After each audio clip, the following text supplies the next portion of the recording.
टुनटुनी की मटका मैगी। शिमला के जंगल में टुनटुनी चिड़िया अपने पति और बूढ़े ससुर के साथ रहती थी। टुनटुनी का पति एक नंबर का आलसी था, लेकिन उसका ससुर लाला कबूतर बहुत ही मेहनती था। बुढ़ापे में भी घर का सारा बोझ उसी के कंधों पर था।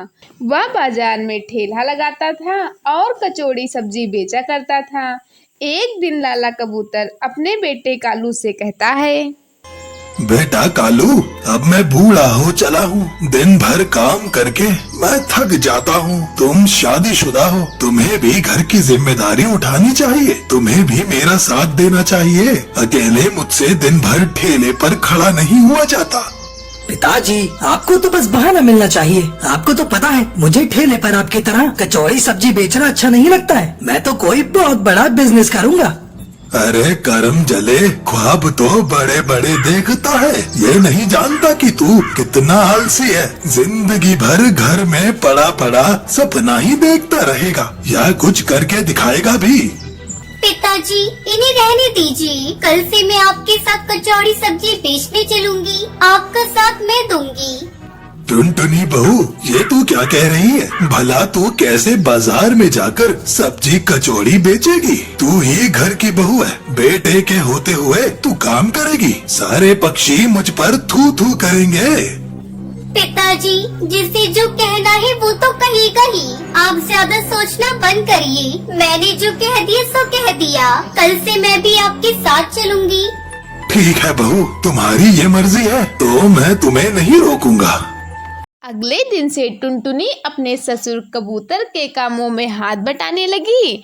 उसकी दुकान पर मुखिया तोता राम आता है। अरे वाह टुनटुनी, तुम और आज यहाँ। ये तूने बहुत अच्छा किया लाला, जो बहू को मदद के लिए ले आए। अच्छा बहू, आज मुझे सब्जी की जगह कुछ नया बना कर खिलाओ। ठीक है मुखिया जी, आप मुझे बस 2 मिनट दीजिए। मैं आपको कुछ अच्छा बना कर खिलाती हूँ। थोड़ी देर बाद टुनटुनी 2 मिनट में मैगी बनाती है और उसे छोटे से मटके में डालकर मुखिया को खाने के लिए दे देती है। अरे वाह वाह वाह बहू, मैगी की तो बहुत ही अच्छी खुशबू आ रही है। हाँ मुखिया जी, मैंने मटका मैगी बनाई है। मुझे विश्वास है इसे खाकर आप खुश हो जाएंगे। अरे ये तो बहुत ही स्वादिष्ट है बहू। अरे तुम्हारी बहू ने तो बहुत ही स्वादिष्ट मटका मैगी बनाई है। अपनी कचौरी सब्जी की दुकान बंद करके मटका मैगी बेचना शुरू करो। देखना तुम्हारी आमदनी दुगनी हो जाएगी, दुगनी।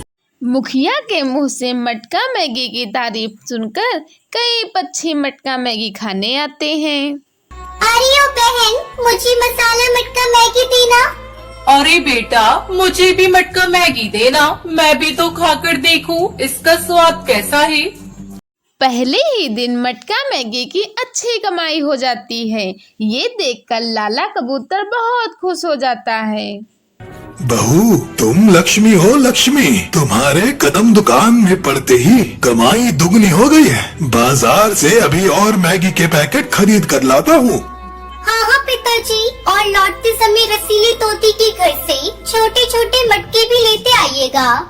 लाला कबूतर मैगी का पैकेट खरीदकर तोती के घर जाता है। मुझे 100 छोटे मटके चाहिए। ये लो एडवांस पैसे। जितना है मटका उतना मुझे भी दे दो, बाकी घर पे पहुंचा देना। अरे भैया, ये तो कमाल हो गया। मैं तो अपने धंधे से निराश हो चुकी थी। सोचा था मिट्टी के मटके बनाना छोड़ दूंगी, पर आपकी बहू टुनटुनी ने तो कमाल कर दिया। मुझे भूखे मरने से बचा लिया। ये 50 मटके तैयार है। बाकी के मैं तैयार करके आपके घर अभी पहुंचा देती हूँ। लाला कबूतर मटका और मैगी लेकर घर पहुंचता है।